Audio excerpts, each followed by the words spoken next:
For my daughter's 6th birthday, my in-laws sent her a cute brown teddy bear as a gift.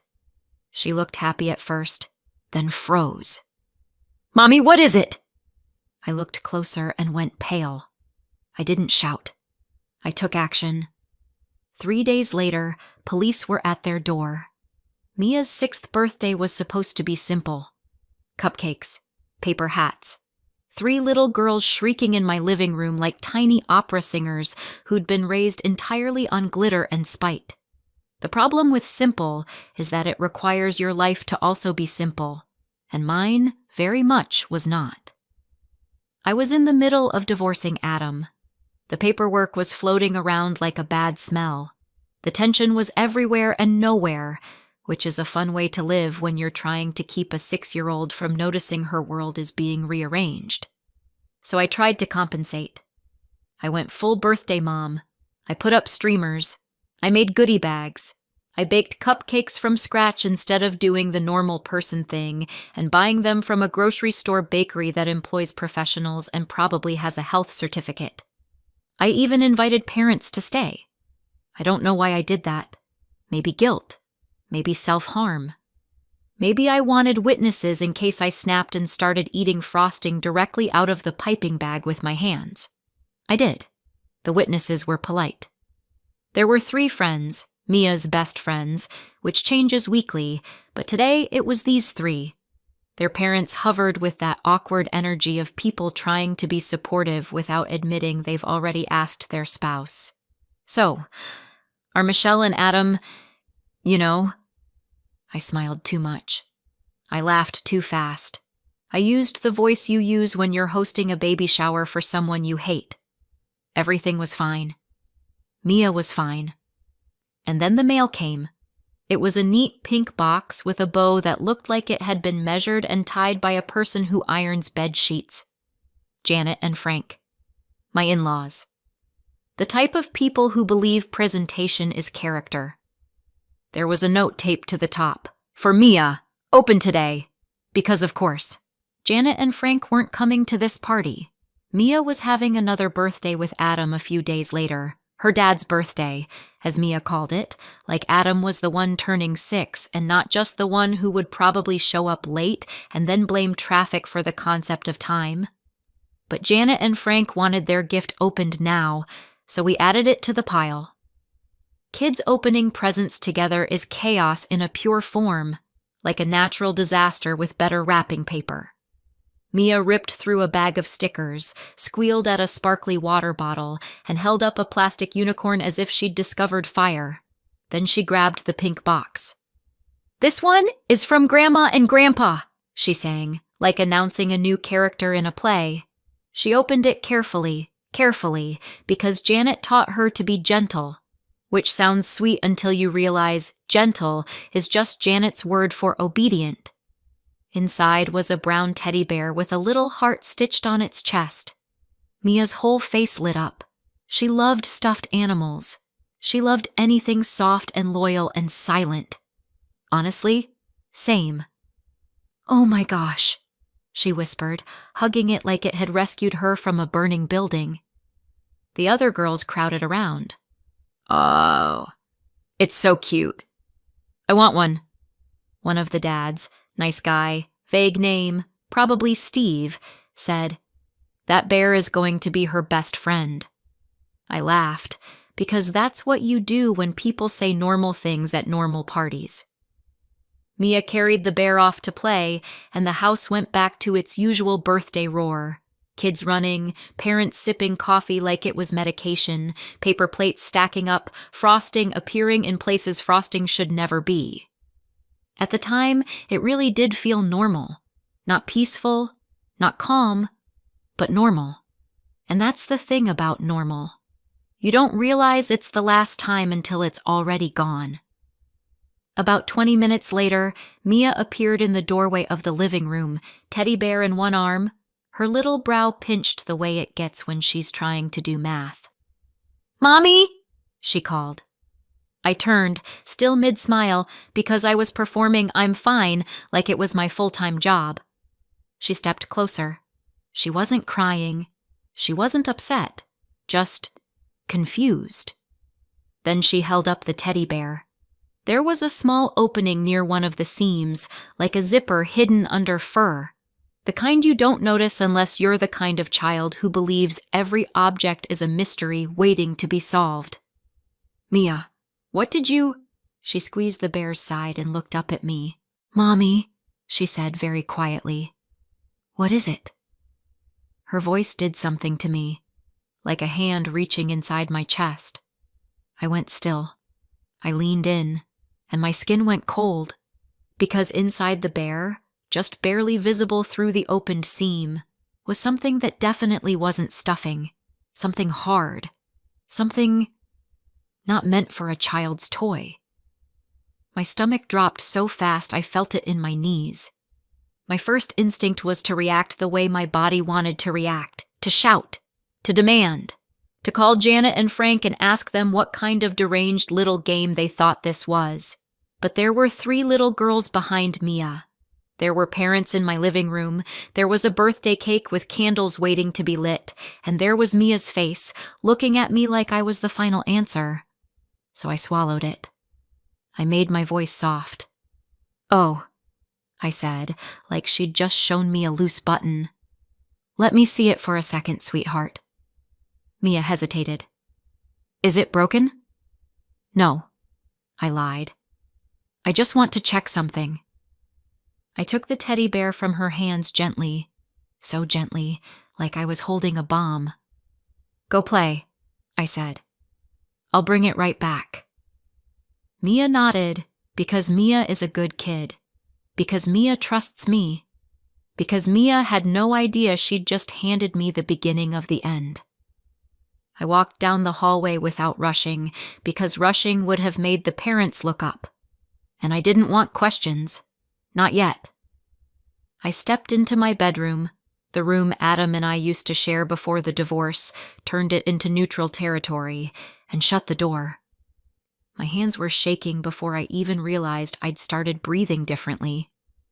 I sat on the edge of the bed with the bear in my lap. I stared at that seam. I stared at the hard shape inside. And I realized something very clearly. Whatever this was, it wasn't an accident. This bear wasn't just a gift. It was a message. My heart thudded once, heavy and slow. I opened the seam a little more. Looked. Checked. Adjusted the bear in my hands so the light hit the inside. My breath went thin. My face went pale. And I felt something in me, something tired and old, finally get angry. Outside my bedroom door, I could hear the party, laughter, running feet, someone yelling about juice. In my lap, a brown teddy bear sat like it was innocent. It wasn't. I didn't cry. I didn't scream. I didn't call anyone. I did the only thing I could do. I closed the seam, smoothed the fur, stood up. I put the bear somewhere safe in my room, somewhere Mia couldn't reach, somewhere it couldn't accidentally end up back in her arms. Then I looked in the mirror and practiced my smile like I was rehearsing for a play, because I still had a birthday party to finish, and I wasn't ready, yet, to let anyone see what had just changed. I walked back out to the living room, served cake, sang happy birthday, clapped at the right moments, and all the while, in the back of my mind, one thought kept repeating like a warning bell. That teddy bear had already done its job, and I hadn't even figured out what it was. When the last guest left, I stood in my kitchen staring at a stack of paper plates. Mia was upstairs brushing her teeth, humming to herself. She'd had a great day. I should have been relieved.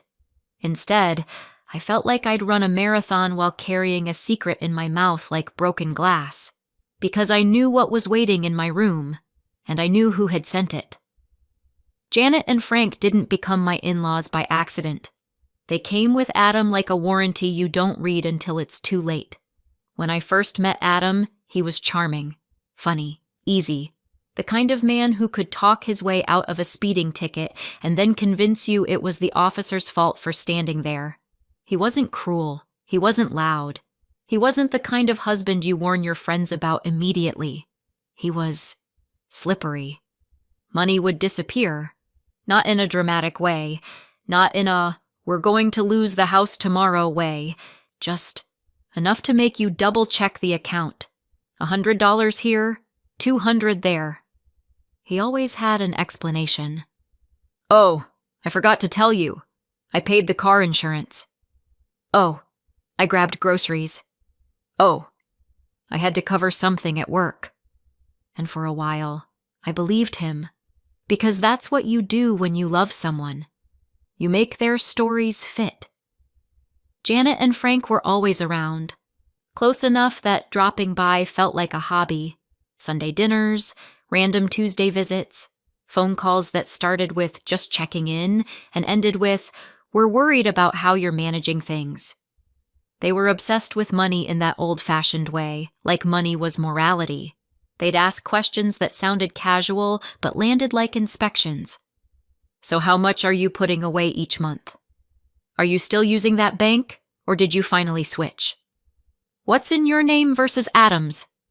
If I hesitated, Janet would tilt her head and smile like I was a child hiding a report card, and Adam never stopped it.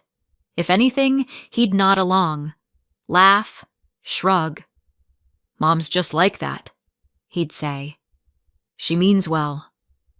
Sometimes he'd add, maybe they have a point, which is a special kind of betrayal. The quiet kind. The kind where you're standing in your own marriage and still somehow outnumbered. Then Mia was born, and the money got worse. Not because babies are expensive, they are, but because Adam started panicking about money like it was a personal insult. He'd get restless, irritable, secretive. He started staying out late with friends. He started taking calls in the garage. I found online transactions that didn't make sense. Withdrawals at weird times, payments I couldn't match to anything in our lives. When I asked, he'd get defensive. Why are you tracking me? I'm not tracking you. I'm trying to understand why rent is due and the account is bleeding. He always turned it into a fight about my tone, my timing, my trust issues. And I'll be honest, my trust issues weren't imaginary. They were built. Slowly. Brick by brick. It took me longer than it should have to name it. Gambling. Not just a few bets with friends. Not just a game night. Gambling in the way that makes money vanish and leaves behind nothing but excuses and adrenaline and debt. When I confronted him, he swore it wasn't that bad. He swore it wasn't often.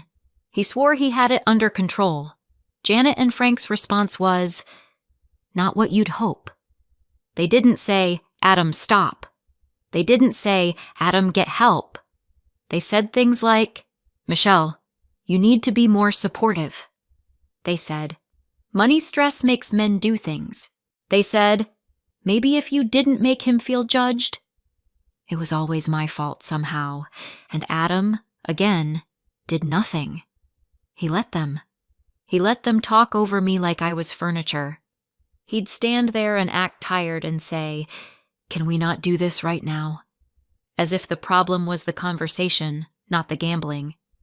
I tried, for longer than I'm proud of. I tried budgets. I tried joint counseling. I tried giving him more freedom, which is hilarious in hindsight because what he wanted was freedom from consequences.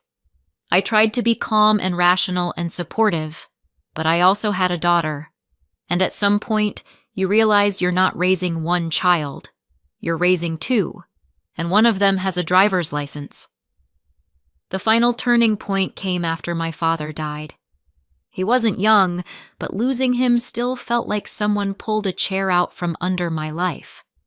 He left me some money, not a fortune, not quit your job and buy a vineyard money, but he also left something else, a trust set aside for Mia, about $150,000. My father didn't restrict it down to the last penny.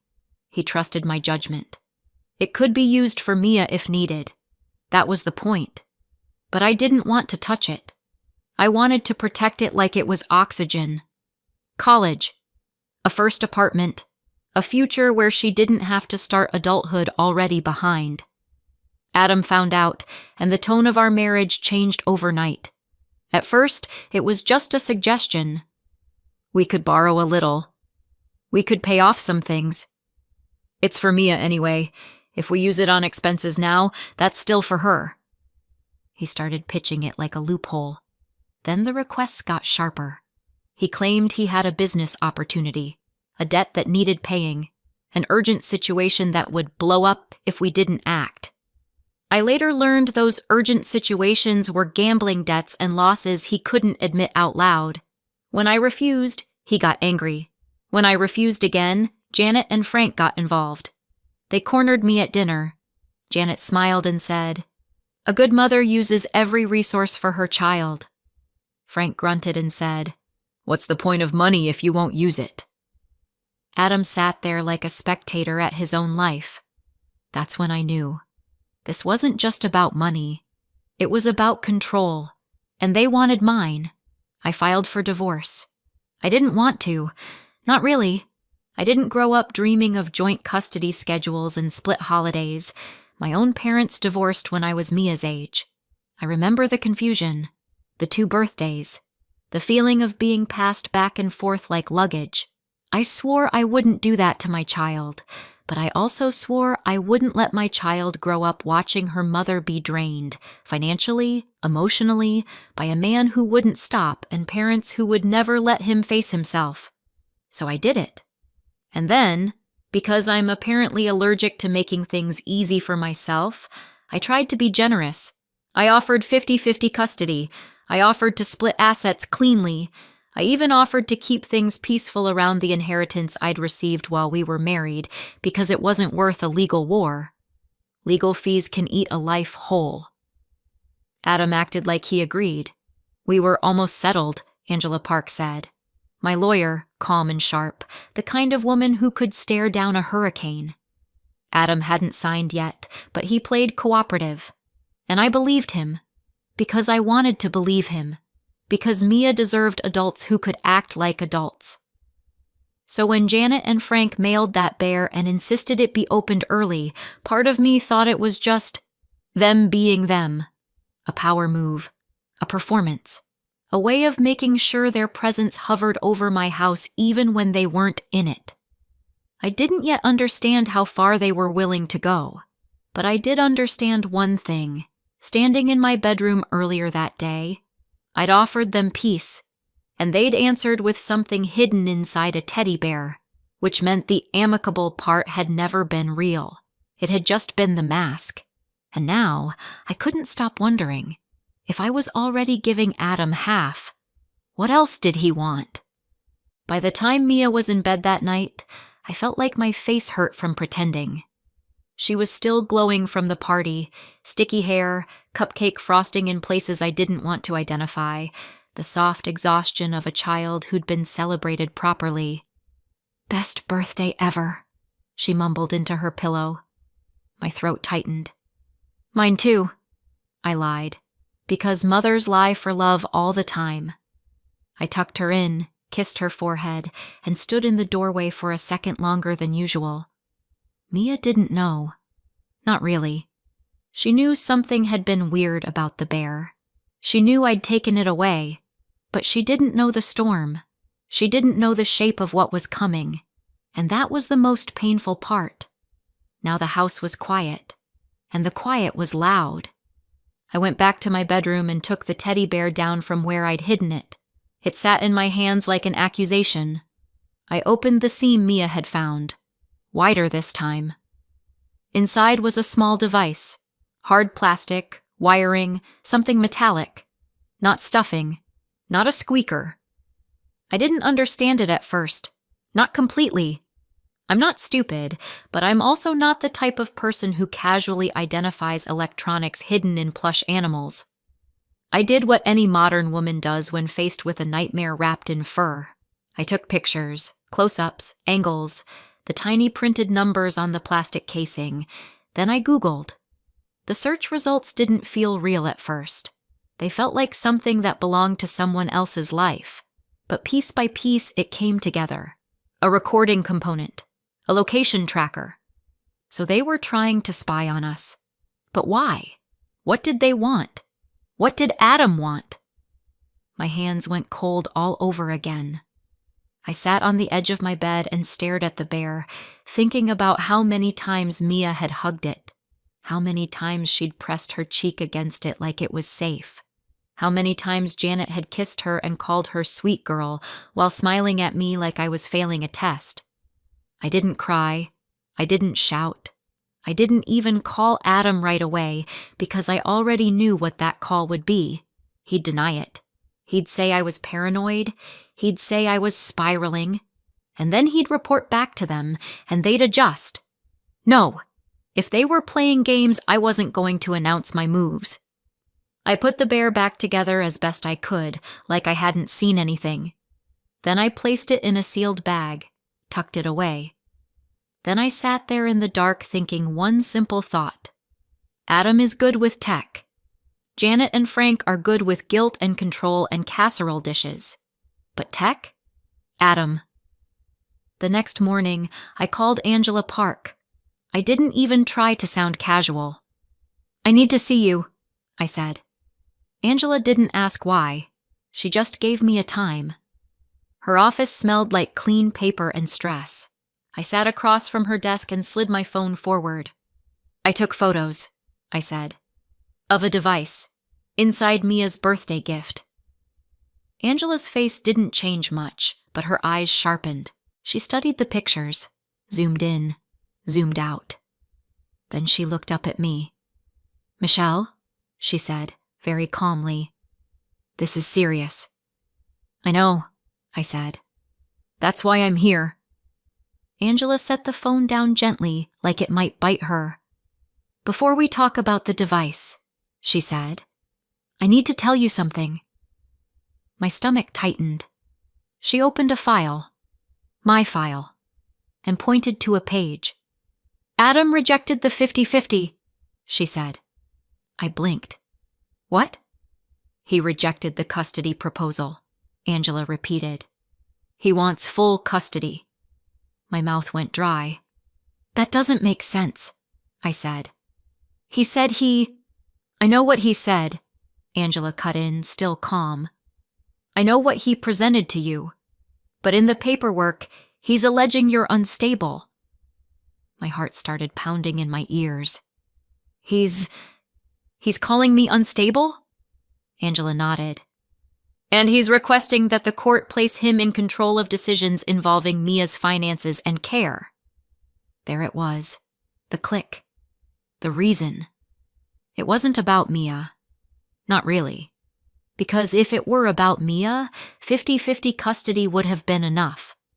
But full custody meant control. Full custody meant access. Full custody meant a pathway to the only real money in this entire mess, Mia's trust fund. I sat there, hands clenched in my lap, and I felt something in me shift, something that had been trying to stay polite for months. I'd offered him fairness. I'd offered him peace, and he'd answered by trying to wiretap my home and take my child. Angela leaned forward. Do you have evidence of his gambling? Yes, I said immediately. Texts, bank statements, messages where he asked me to use the trust money. Good, she said. We're going to need it. She tapped my phone again. And this device. We need to treat it properly. You should file a police report. The device itself becomes evidence. Any forensic results take time, but the fact it exists is powerful. I nodded because my body was operating on something older than fear now. Strategy. Protection. War. Angela watched me for a second. You offered him an uncontested path, she said quietly. He chose conflict. I felt my jaw tighten. Then he's going to learn what conflict looks like, I said. Angela didn't smile, but her voice held approval. That's the correct response. I left her office with a list of things to gather, copies to print, accounts to document. And I left with something else too. Clarity. Adam hadn't been playing fair. He'd been playing for keeps. And now, so was I. A few days later, it was time for Mia's second birthday. The one with Adam. The one with Janet and Frank hovering in the background like they'd never done anything wrong in their lives.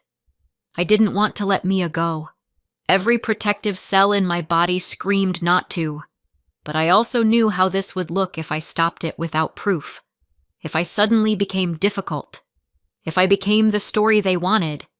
So I did what mothers do. I planned. That morning, I put a watch on Mia's wrist. It looked like a normal kid's watch. Bright, simple, the kind you'd buy because children can't tell time but love accessories. I crouched in front of her and kept my voice light. "If you feel scared," I said, brushing hair out of her face, "press this button." Mia looked down. "Why?" "Just in case," I said. "Sometimes grown-ups get mixed up. If you can't find Daddy or you need me, you press it. Okay?" Mia nodded. "Okay." I kissed her forehead and smiled. My smile didn't reach my bones. Adam came to pick her up. He stood on my porch like a man who had rehearsed being harmless. "Hey," he said, as if we were just two friendly co-parents who'd accidentally ended up divorcing because of scheduling conflicts. "Hey," I said back. Mia ran to him. He lifted her up and spun her once like a normal dad. I watched his hands. I watched his face. I watched everything. He handed me a slip of paper with an address, pickup instructions. "We'll drop her here," he said. "Same time." "Text me when you're leaving," I said. "Sure," Adam said easily. And then they were gone. The hours crawled. I tried to be normal. I cleaned. I did laundry. I stared at my phone too much. I checked the time. Checked it again. Then again, because anxiety is just your brain hitting refresh like it's going to load new information. When it was time to pick Mia up, I drove to the address Adam had given me. It was a building. Not a house. Not a backyard full of balloons. Not anything that screamed children's party. Just a place. I pulled into the lot and sat for a second looking around. No cars I recognized. No music. No kids. No decorations. No signs. Maybe it was inside. Maybe there was a back entrance. Maybe I was early. I got out and walked around, checked the address on my phone, looked at the doors, tried to find something that made it make sense. Nothing. I checked the time. I checked my messages. I called Adam. No answer. I called again. Nothing. I texted, "I'm here. Where are you?" No reply. At first, I blamed myself. Maybe I had the wrong building. Maybe I misread the number. Maybe I was on the wrong side. I walked the perimeter like a lost tourist. Then I tried to calm myself. Maybe they were late. Maybe they'd gotten stuck. Maybe they were 5 minutes away with Mia in the car singing happy birthday to herself. I waited. I scanned the street. I called again. Still nothing. And slowly, painfully, the rationalizations fell away, and fear stepped forward. Because when your child is missing, your body knows it before your mind allows the words. Then my phone buzzed. An alert. Not a message. Not a call. An SOS. My hands went numb.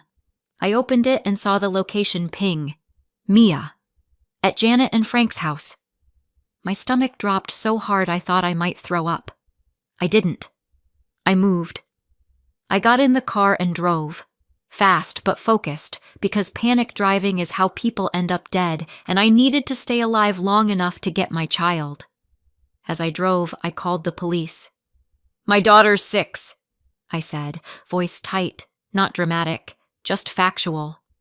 I received an SOS alert from her watch. I went to the pickup point I was given and she wasn't there.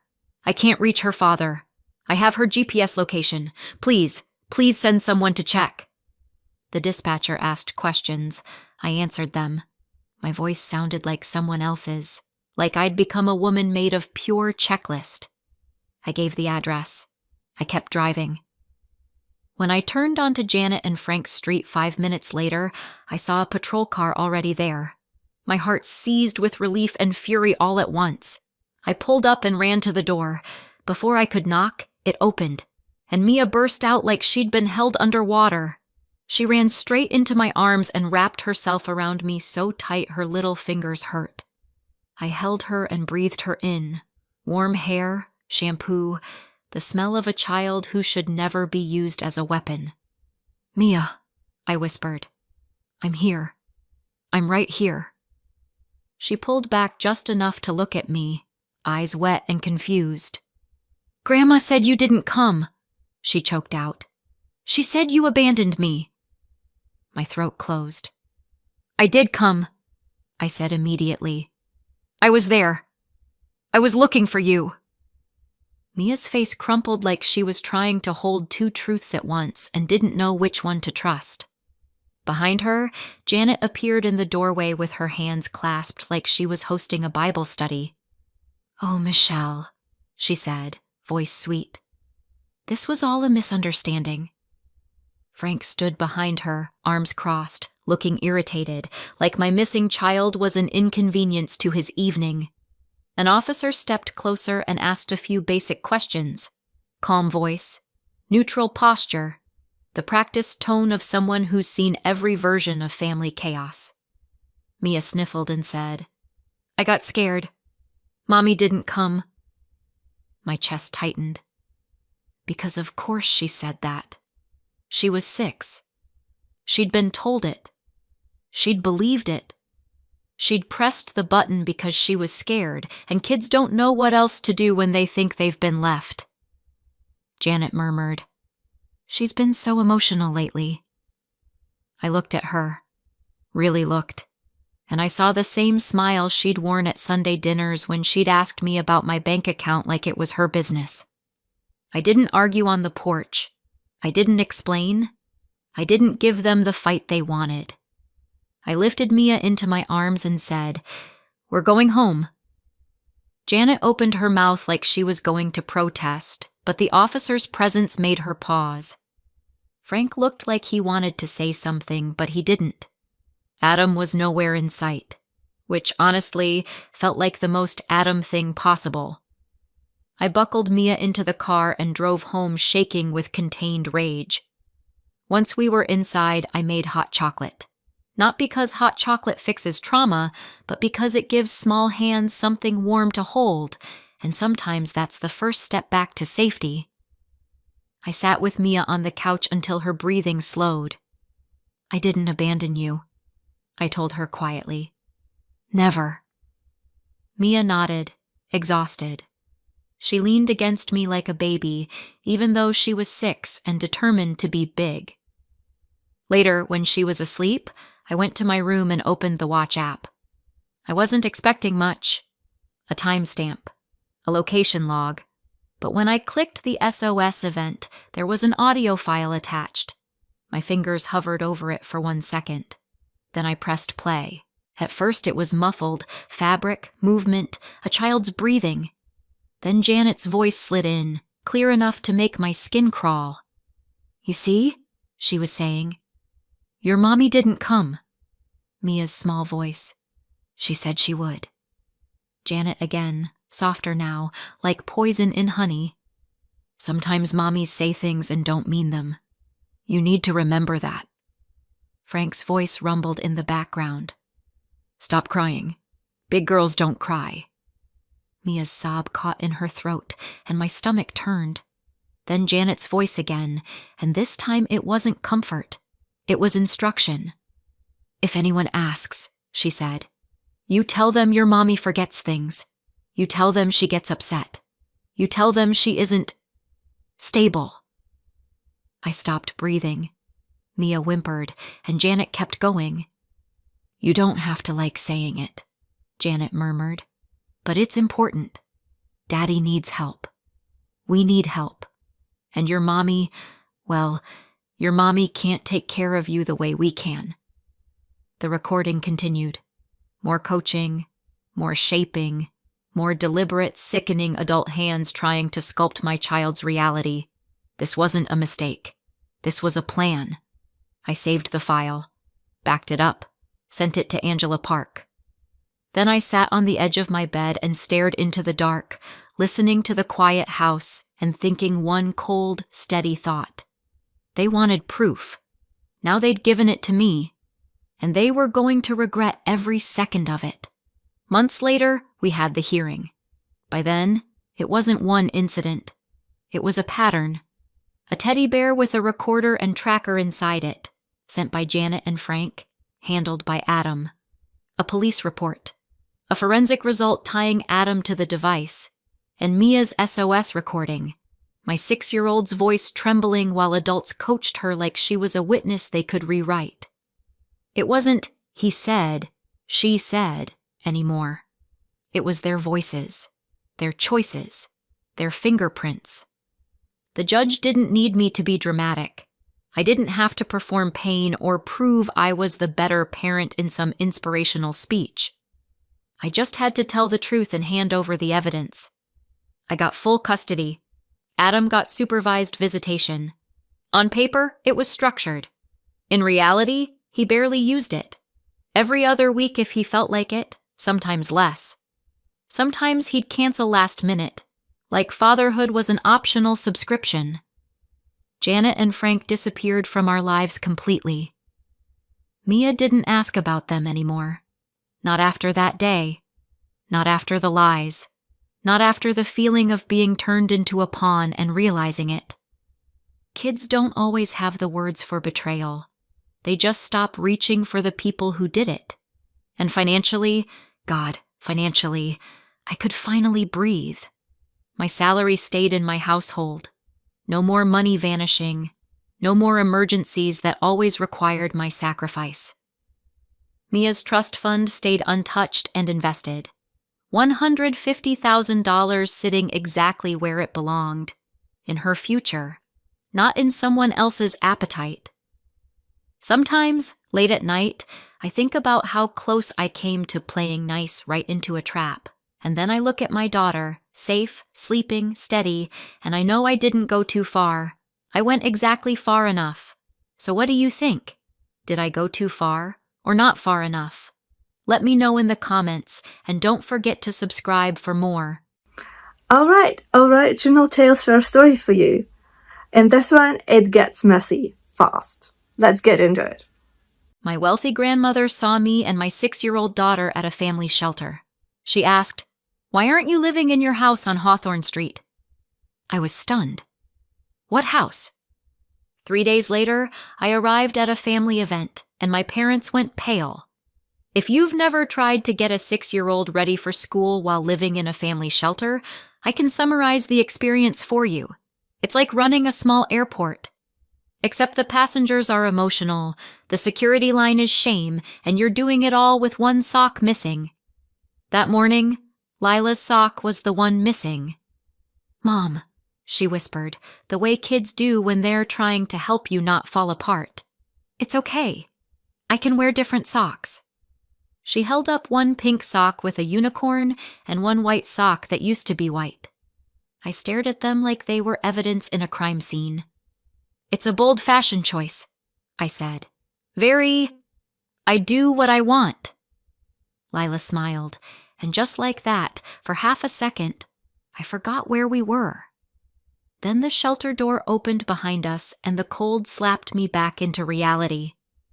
We were outside St. Bridget Family Shelter, 6:12 a.m., the sky still a bruised gray. The sidewalk was damp.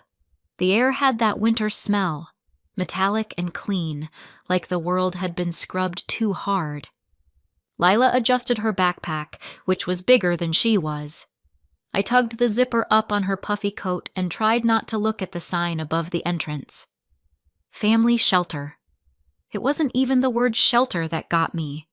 It was the word family. Like we were a category. Like we were a label on a box.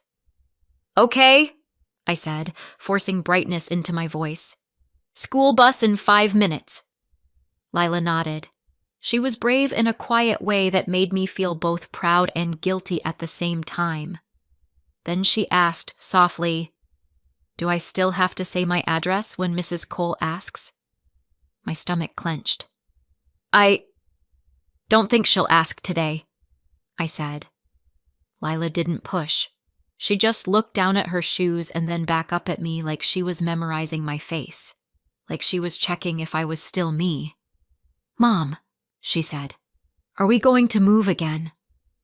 I opened my mouth and nothing came out. And that's when a black sedan slid to the curb like it belonged there. Not a taxi, not an Uber, not the kind of car that ever pulled up to St. Bridget unless it took a wrong turn and regretted it. The door opened and a woman stepped out in a tailored coat the color of midnight. Evelyn Hart, my grandmother. I hadn't seen her in over a year. I knew that because my life had been measured in before everything fell apart and after. And she belonged firmly in before. She looked exactly the way she always did, composed, elegant, and slightly terrifying. Not in a cruel way, in an I once ended a boardroom argument by raising one eyebrow way. Her gaze landed on me first, and I saw recognition, then confusion. Then it landed on Lila. Something changed in her face, something quick and sharp, like a crack in glass. She looked up at the sign above the entrance, and then she looked back at me. "Maya," she said, and my name sounded strange in her voice, like she hadn't said it out loud in a long time. "What are you doing here?" My first instinct was to lie, not because I thought she'd judge me, because I couldn't stand being seen. "I'm fine," I said, which is the default lie of exhausted women everywhere. "We're okay. It's temporary." Evelyn's eyes flicked down to Lila's mismatched socks, and then to my hands, red and dry from too much sanitizer, too much cold, too much life. Her voice went quieter. "Maya," she said again, "why aren't you living in your house on Hawthorne Street?" The world tilted. I blinked at her. "My... what?" She didn't repeat herself like she thought I was stupid. She repeated herself like she thought I might faint. "The house," she said, enunciating the words. "On Hawthorne Street." My heart started pounding so hard I could feel it in my throat. "What house?" I heard myself say. "I don't have a house." Evelyn stared at me as if I'd spoken in another language. I could see the calculation behind her eyes. She was running numbers in her head. Timelines. Possibilities. Lies. Lila tugged my sleeve. "Mom," she whispered, "do we have a house?" I looked down at her. Her eyes were wide, hopeful in a way that hurt. I swallowed. "No, honey," I said gently. "We don't." Evelyn's face went very still. And when my grandmother went still, it usually meant something was about to break. She stepped closer, not to me, toward Lila. She crouched down in front of her, which was almost shocking. Evelyn Hart did not crouch for anyone. She sat in chairs that cost more than my monthly income and made everyone else adjust. But there she was, lowering herself to my daughter's height. "You're Lila, right?" she asked. "Yes," Lila whispered shyly. Evelyn's expression softened just slightly. "That's a beautiful name." Then her eyes lifted to mine and turned sharp again. "Get in the car," she said. I blinked. "Grandma, get in the car," she repeated, and there was no room in her tone for negotiation. I felt heat rush to my face. Anger, embarrassment, relief, everything tangled up. Evelyn opened the back door of the sedan. I hesitated. Lila looked up at me. "Mom," she said, small and steady. "It's okay." And the fact that my 6-year-old was comforting me was the final straw. I nodded. Okay. Lila climbed into the back seat first, clutching her backpack, and I slid in beside her, still half expecting someone to tap me on the shoulder and tell me this was a misunderstanding. As soon as the door shut, the silence inside felt expensive. Evelyn didn't drive immediately. She just sat there with both hands resting lightly on the steering wheel, staring straight ahead. Then she spoke, very calmly. "By tonight," she said, "I will know who did this." My stomach flipped. She turned her head to look at me. I swallowed hard. "Grandma, I don't understand." "No," she said, "you don't. And that tells me everything." She pulled out her phone, tapped once, and said, "Call Adam." A man answered quickly. "Ms. Hart." "This is Evelyn," she said. "Get the property manager for Hawthorne Street on the line. And I want a simple answer. Who has the keys, who is living there, and whether anyone has been collecting money off it." My blood ran cold. Money? I stared at her profile, at the set of her jaw, at the calm way she said those words like she was ordering coffee. And I realized I was not just embarrassed. I was standing on the edge of something much darker. If you'd asked me 6 months earlier if I thought I'd ever be living in a shelter with my daughter, I would have laughed. Not because I thought it couldn't happen, because I thought it couldn't happen to me. That's a dangerous kind of arrogance, by the way. It doesn't protect you. It just makes the fall louder. 6 months earlier, I was still working as a nursing assistant at St. Jude's Medical Center. 12-hour shifts, call lights going off like a slot machine, people asking me for things I didn't have. Time, answers, miracles. I was exhausted, but I was surviving. And then I moved in with my parents. It was supposed to be temporary. It always starts with temporary. My dad, Robert, had that calm, reasonable voice that people believe. My mom, Diane, had that soft smile that made her sound like she was doing you a favor, even when she was cutting you off at the knees. These days, I call them by their first names. Mom and Dad didn't fit anymore. "You can stay with us until you get back on your feet," Diane said. "Lila needs stability. Family supports family." I should have heard the fine print hiding in that sentence, but I didn't. At first, it was tolerable. My parents' apartment was small, but we made it work. Lila slept in my old room. I worked, I paid what I could, I kept my head down. Then the comments started. Not big, obvious attacks. Little ones. The kind that don't look like cruelty if you tell someone about them later. "You're always tired," Diane would say. "Maybe you should organize your life better." Robert would sigh when Lila's toys were on the floor.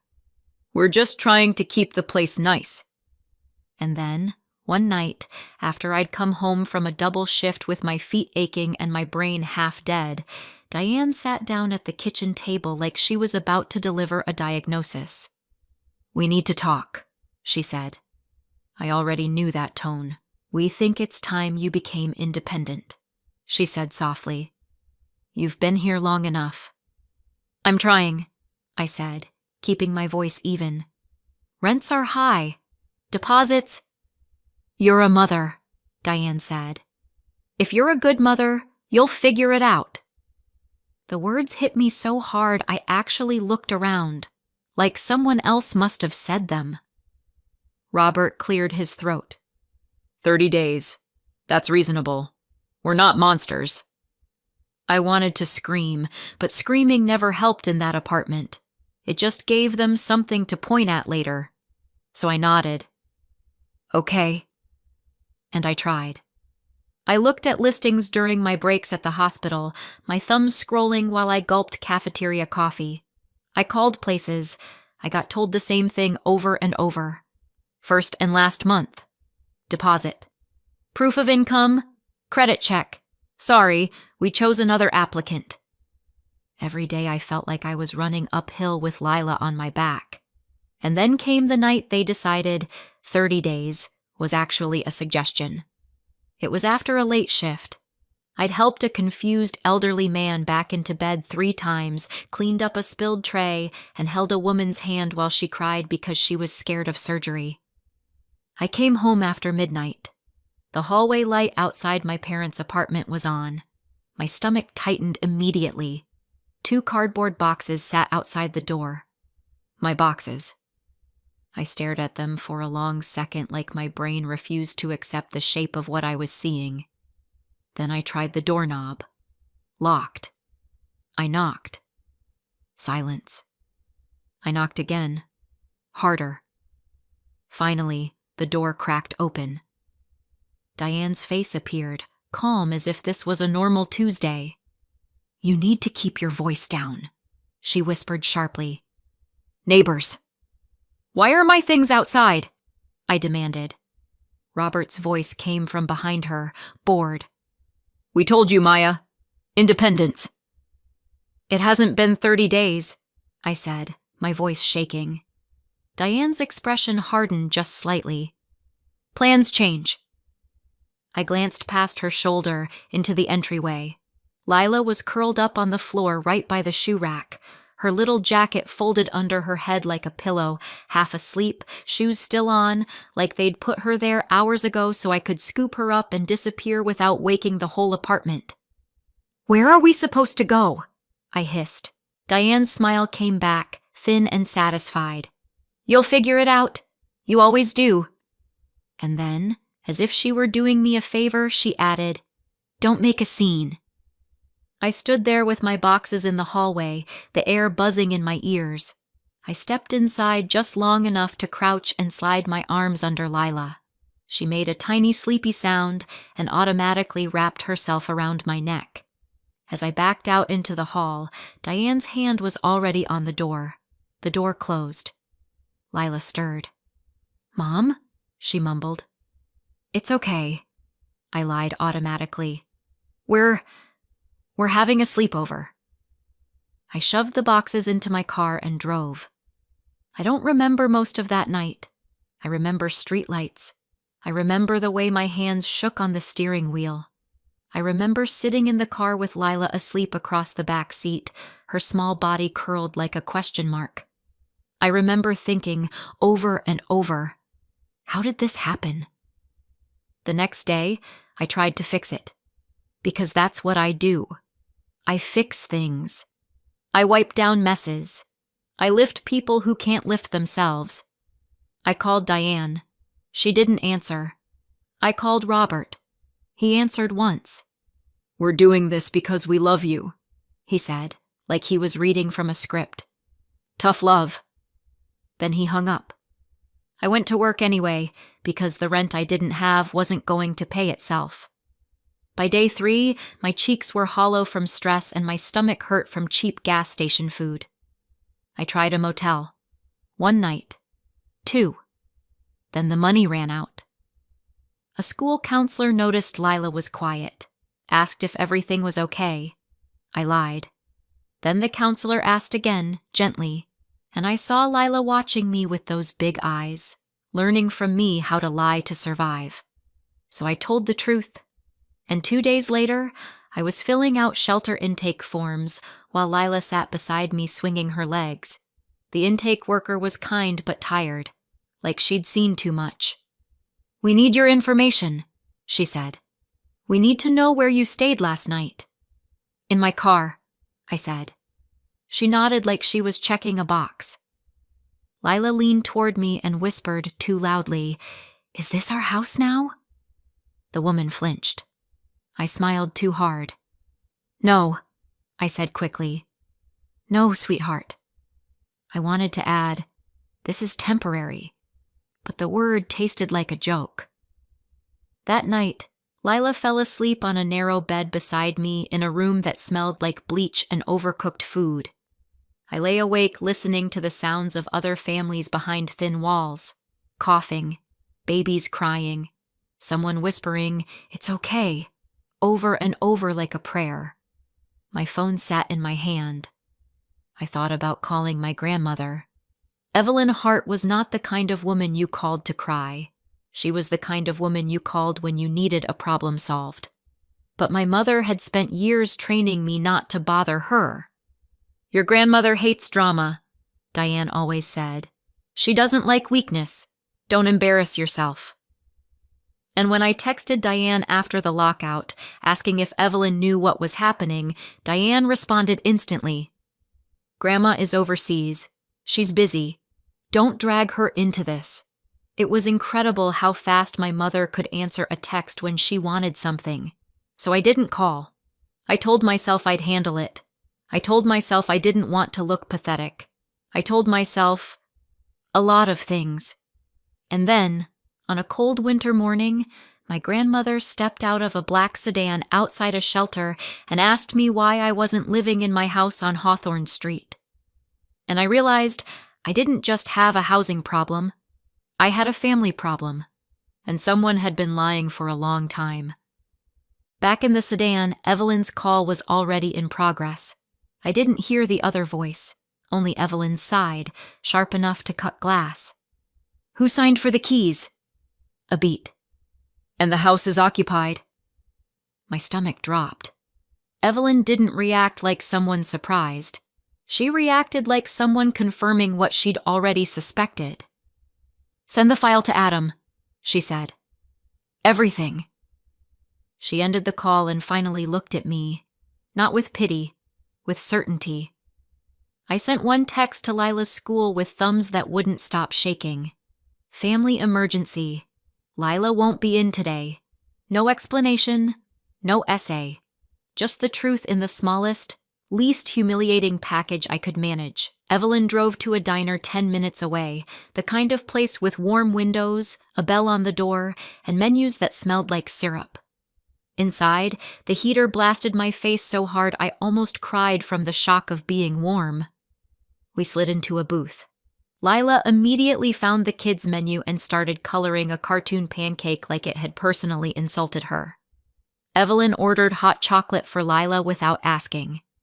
I watched her do it and felt a weird wave of anger.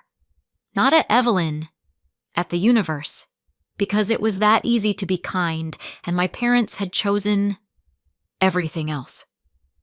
Evelyn lifted her phone again. "Grandma," I started, then stopped, because I had no idea what I was even asking. "What house? Why are you here? How did my life become a shelter sign?" Evelyn didn't answer my questions in the order my panic wanted. She just said calmly, "I'm going to make another call. You'll listen, and you won't interrupt." I nodded. It was the kind of nod you give a surgeon when you're on the operating table. She tapped the screen and put the phone on speaker. 1 ring, 2, then my mother's voice, Diane. Bright and sweet, like she was auditioning for the role of loving parent in a community theater production. "Evelyn! Oh my goodness! What a surprise! How are you?" Evelyn's tone stayed pleasant, almost gentle. "I was thinking about Maya," she said. "How is she doing?"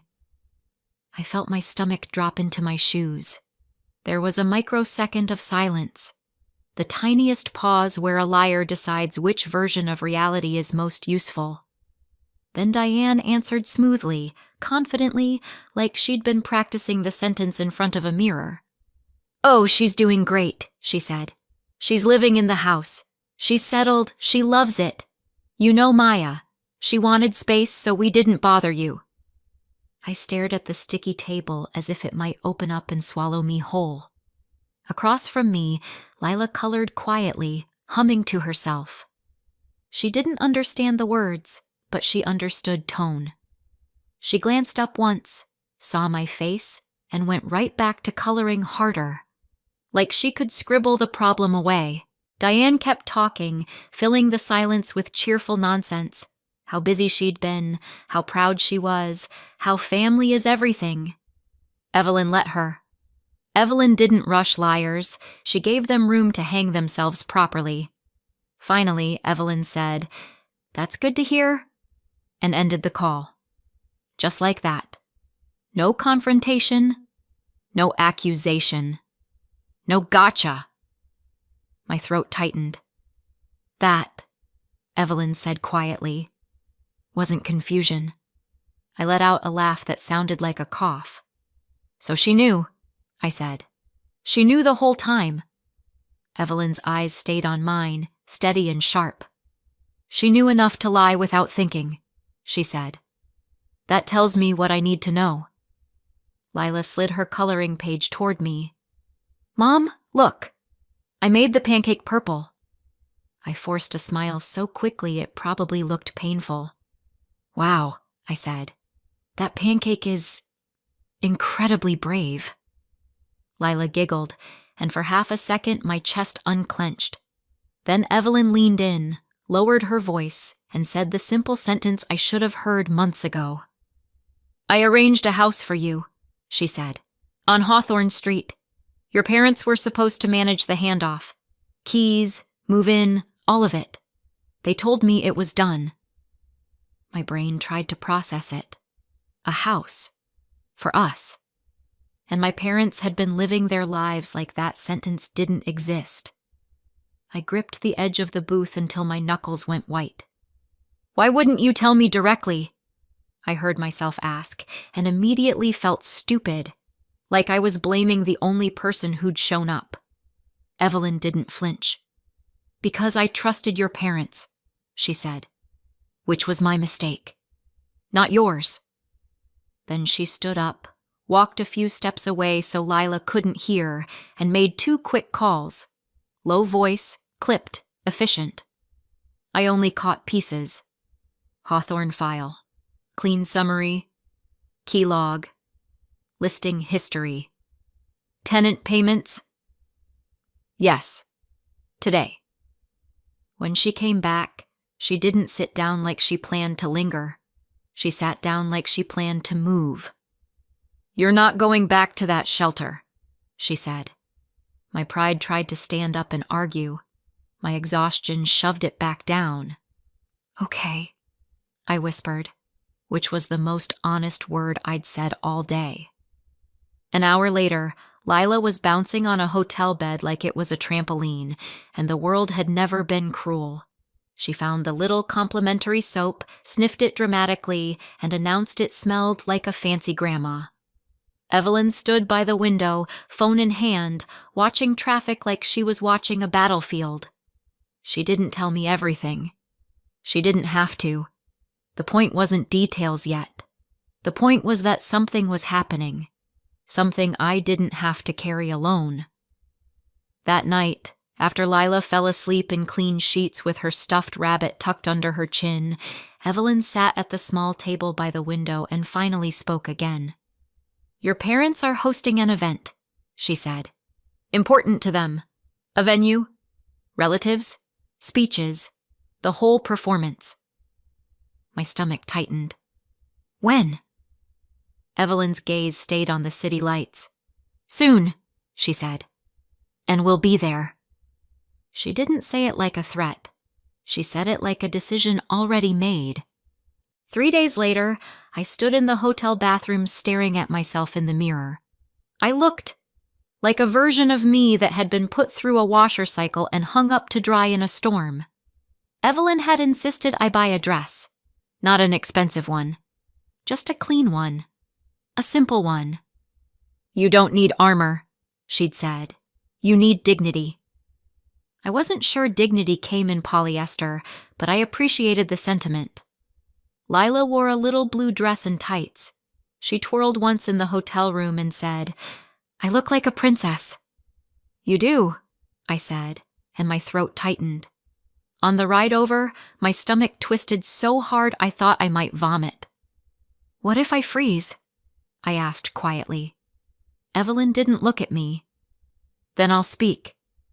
What if they deny everything? They will, Evelyn said. What if everyone thinks I'm... I stopped, because I didn't even have a word for it. Evelyn glanced at me then, her gaze sharp but steady. Maya, she said, you've survived worse than a room full of liars. The car pulled up outside a venue I'd never have picked in my life, one of those hotel event spaces with soft lighting and hard smiles. The sign by the entrance read, Hart Collins Family Dinner. Of course it did. My mother loved an event. Not because she liked people, because she liked witnesses. Inside, there were relatives I hadn't seen in months. Aunts, uncles, cousins, people with opinions and casseroles, except the casseroles had been replaced by catered hors d'oeuvres served on trays like tiny edible bribes.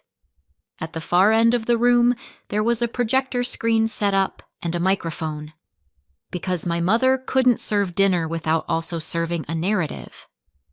Before we went in, Evelyn stopped at a side door and spoke briefly to a staff member. A woman nodded and opened a small private room next to the banquet hall, quiet, warm, stocked with water bottles and crackers. "This is for Lila," Evelyn said. "She doesn't need to be in the center of this." Lila took one cautious step into the room, then looked up at Evelyn seriously. "Do I get snacks?" "Yes," Evelyn said. "Good ones."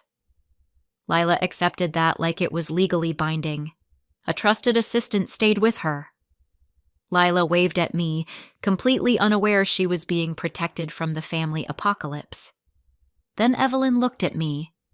"You go in first," she said. I knew what she was doing. Let them see me before they saw her. Let them panic in silence. I walked into the banquet room alone. The chatter softened, then resumed, the way people do when they sense something but don't want to be the first to acknowledge it. Then Diane saw me.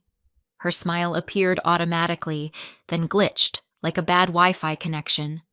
Her eyes flicked over my dress, my posture, the fact that I wasn't wearing "I'm drowning" on my face anymore. Her hands tightened slightly around her wine glass. Robert noticed a second later. His laugh died halfway through.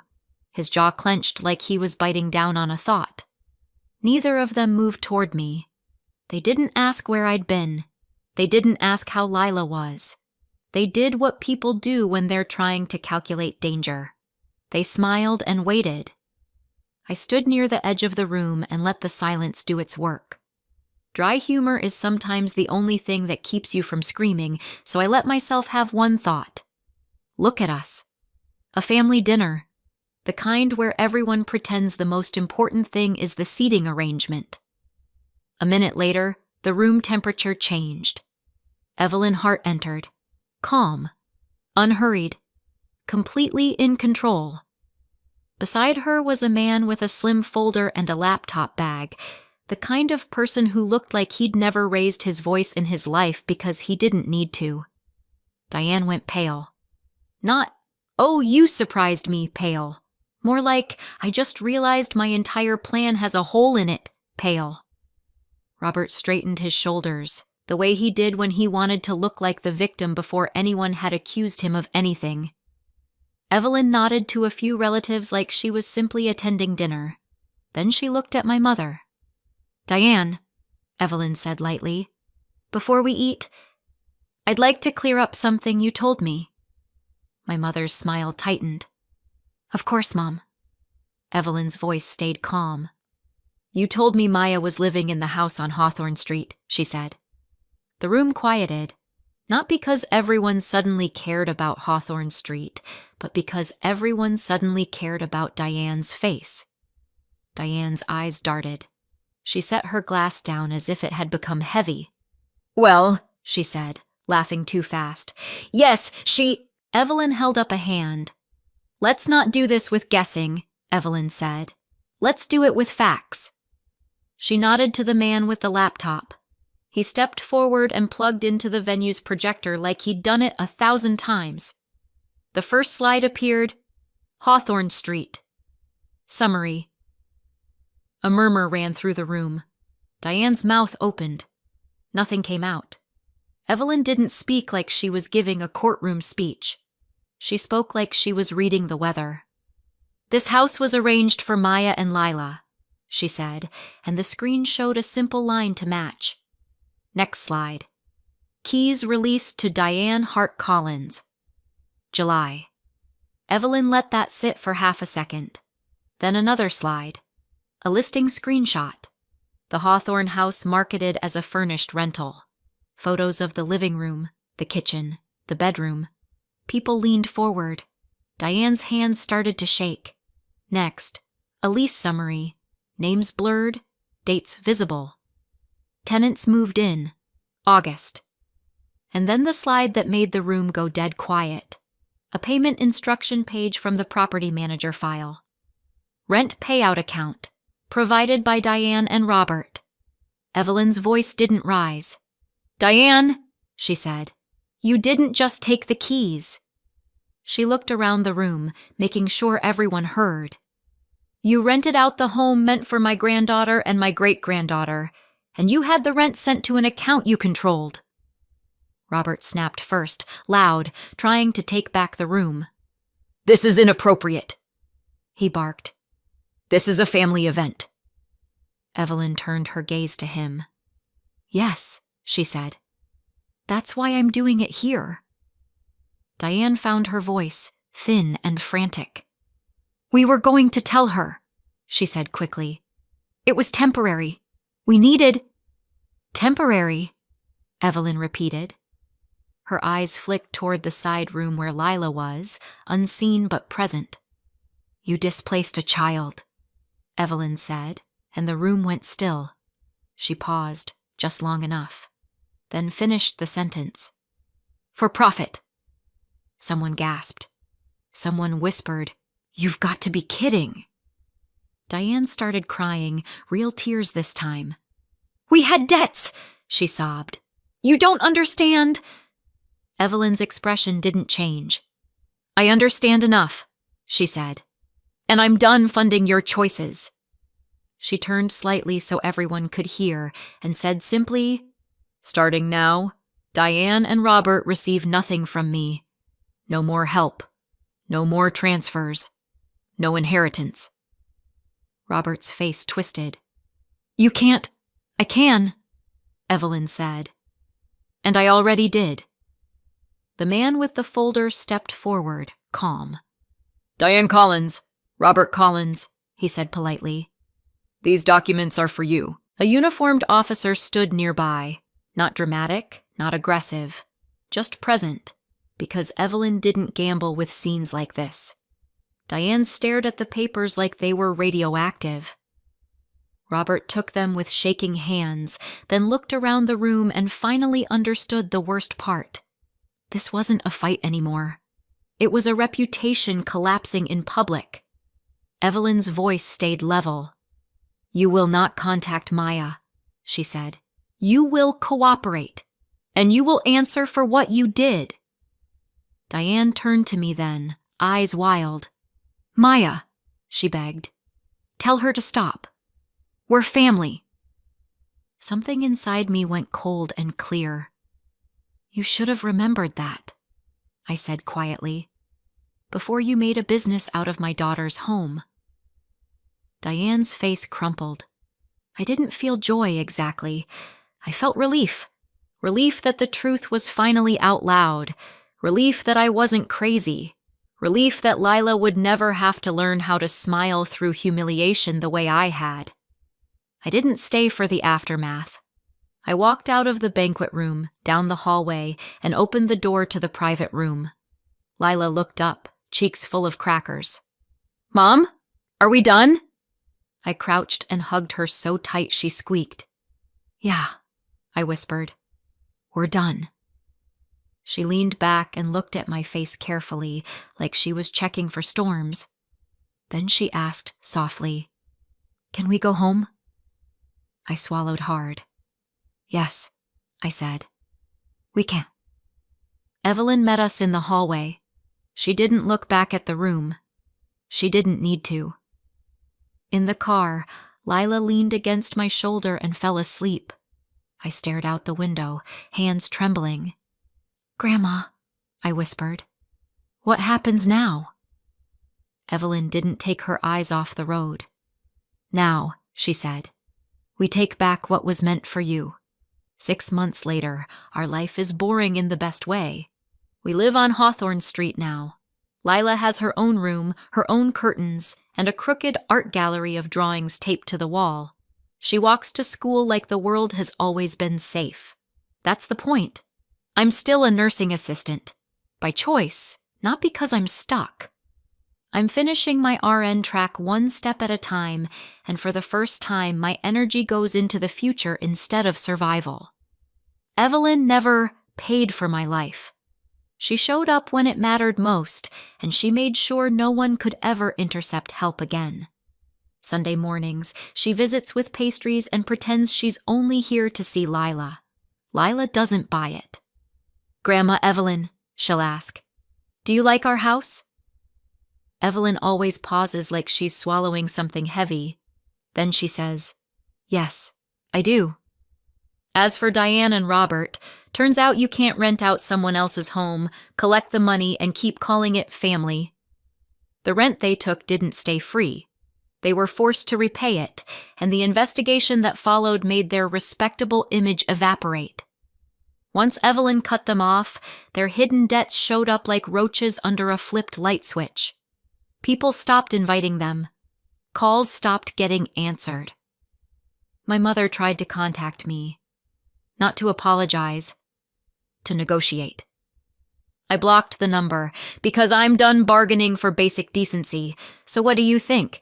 Did Evelyn do the right thing, or did she go too far? Let me know in the comments and subscribe for more.